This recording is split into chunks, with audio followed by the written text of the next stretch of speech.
ఎన్నికలు దగ్గర పడే కొద్దీ రాజకీయ పక్షాల మాటలు వేడిని రాజేస్తున్నాయి. రాష్ట్ర పర్యటనకు వచ్చిన భాజపా అధ్యక్షుడు అమిత్ షా చంద్రబాబు తీరుపై విమర్శలు గుప్పించారు. ఆయన విధానాలను తప్పుపట్టారు.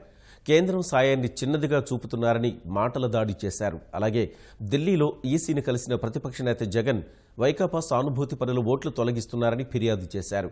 పోలీసుల్ని రాజకీయ అవసరాలకు వాడుకుంటున్నారని ఆరోపించారు. అమిత్ షా జగన్ వ్యాఖ్యలపై మండిపడిన చంద్రబాబు రాజకీయంగా ఎదుర్కొనే ధైర్యం లేక అడ్డగోలుగా మాట్లాడుతున్నారని దుయ్యబట్టారు. उन्होंने इतनी बार अपना स्टैंड बदला है कि पूरे देश में वो यू टर्न मुख्यमंत्री के रूप में जाने जाते हैं। जब मोदी जी आए, मोदी जी की लोकप्रियता देखकर फिर से एनडीए में आ गए। अभी अभी मोदी जी का साथ छोड़कर जिस कांग्रेस ने आंध्र प्रदेश को अन्याय किया, वही कांग्रेस के शरण में जाकर तेलंगाना में चुनाव लड़े। जैसे ही तेलंगाना में कांग्रेस और चंद्रबाबू साफ हो गए, अब कांग्रेस का साथ छोड़कर महागठबंधन के नेता बनने चले।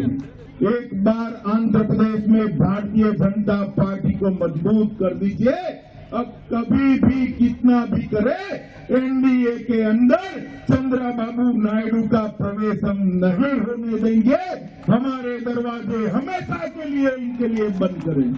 అమిత్ షా గారు మాట్లాడుతున్నారు. ఆయన ఏదో డోర్లు ఓపెన్ చేయమని ఎవరు అడుక్కున్నట్టు, ఆయన ఏదో డోర్స్ ఓపెన్ చేసినట్టు ఆయన మాట్లాడుతున్నారు. ఆయన ఎవరు అడుక్కునే వాళ్ళు ఇక్కడ లేరు. ఆయన కూడా గుర్తుపెట్టుకోవాలి. 2014లో ఎవరి దగ్గరకు వచ్చారు ఆయన గుర్తుపెట్టుకోవాలి. ఎవరి దగ్గరకు వచ్చి అడుక్కొని ఆ రోజు ఇది చేశారు కూడా గుర్తుపెట్టుకోవాల్సిన అవసరం ఉంది. చెప్పిన మాట నిలబెట్టుకోకుండా నమ్మక ద్రోహం చేసిన పార్టీ బీజేపీ. అలాంటి పార్టీ ఇలాంటి మాట్లాడడం చాలా దారుణం.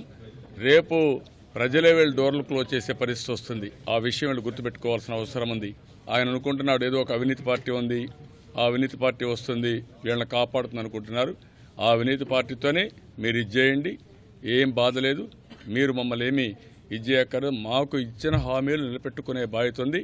మీరు నిలబెట్టుకోలేకపోయారు, అందుకే తిరుగుబాటు చేశారు. చంద్రబాబు నాయుడు గారి సామాజిక వర్గం సిఐలను డిఎస్పీలుగా ప్రమోట్ చేసి అవుట్ ఆఫ్ టర్న్ ప్రమోషన్స్ చేసిన లిస్ట్ ఇది. దాదాపుగా 37 మంది ఉంటే ఇందులో 35 మంది ఒకే సామాజిక వర్గానికి సంబంధించిన ప్రమోషన్స్. జీపీ ఠాకూర్ గారిని కూడా ఏ రకంగా చంద్రబాబు నాయుడు గారు అదే పనిగా పోస్టింగ్లో పెట్టుకున్నాడు. ఎలక్షన్ కమిషన్ దృష్టికి తీసుకొని పోయాం. డీజీపీ గారిని, ఇంటెలిజెన్స్ ఏడీజీ ఏబీ వెంకటేశ్వరరావు గారిని అదే చంద్రబాబు నాయుడు గారి సామాజిక వర్గానికి సంబంధించిన వ్యక్తి తాను కూడా.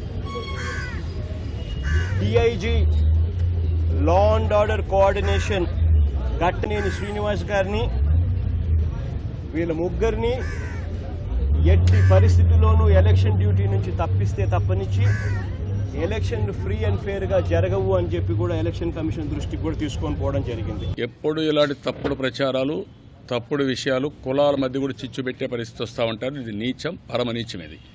ఎందుకంటే అధికారులు పనిచేస్తారు. అధికారులు పనిచేస్తే ప్రజలెట్టు సహకారాలు ఓడిపోతామని భయంతో కులాల మధ్య చిచ్చు పెట్టాలని ప్రయత్నం చేస్తారు తప్ప ఒక కులమని కాదు. నా దగ్గర అన్ని కులాలు ఉన్నాయి. వీళ్ళట్టు కాకుండా ఒక కులానికి వంతన పాడుతూ వాళ్ళేదో సపోర్ట్ చేస్తారని వేరే విధంగా మాట్లాడే పరిస్థితి వస్తుంది. అది మంచి పద్ధతి కాదు. ఇక్కడ కులాలకు ప్రభుత్వానికి సంబంధం ఏంటండి? నా ప్రభుత్వంలో ఏ సెక్రటరీస్ ఉన్నారండి?